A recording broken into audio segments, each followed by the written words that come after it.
ایک صحابی کا پاؤں بھاگتے ہوئے ہمارے نبی کے پاؤں پہ آن لگا، آ پڑا، تو وہ جوتا تھا، جنگی جوتا، ہارڈ قسم کا، تو آپ کو تکلیف ہوئی، تو آپ کے ہاتھ میں ایک چھڑی تھی، آپ نے اس کو بھاگتے کو یوں ماری، کہا اوجعتا نہیں، سوٹا نہیں تھا، چھڑی تھی۔ ارے تو نے دیکھ کے تو بھاگنا تھا، تو نے میرا پاؤں کچل دیا، مجھے تکلیف پہنچائی تو نے۔ انہوں نے لوہے کی زرہ پہنی ہوئی تھی جس پہ تلوار بھی اثر نہیں کرتی، تو چھڑی نے کیا اثر کرنا تھا؟ ٹھیک ہے نا؟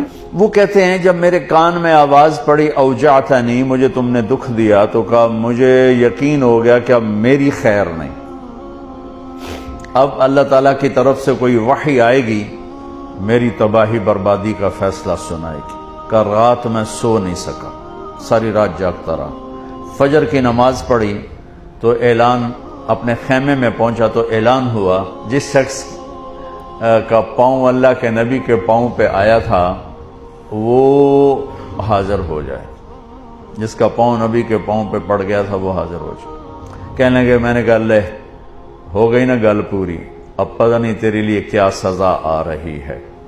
کہ میں ڈرتے ڈرتے پہنچا، آپ تشریف فرما تھے، آپ نے مجھے دیکھ کے تبسم فرمایا اور فرمایا کہ میرے بھائی کل میں نے آپ کو چھڑی ماری تھی، وہ پاؤں والی بات ہی چھوڑ دی، کل میں نے آپ کو چھڑی ماری تھی تو میں اس پہ معافی مانگنے کے لیے آپ کو بلایا ہے۔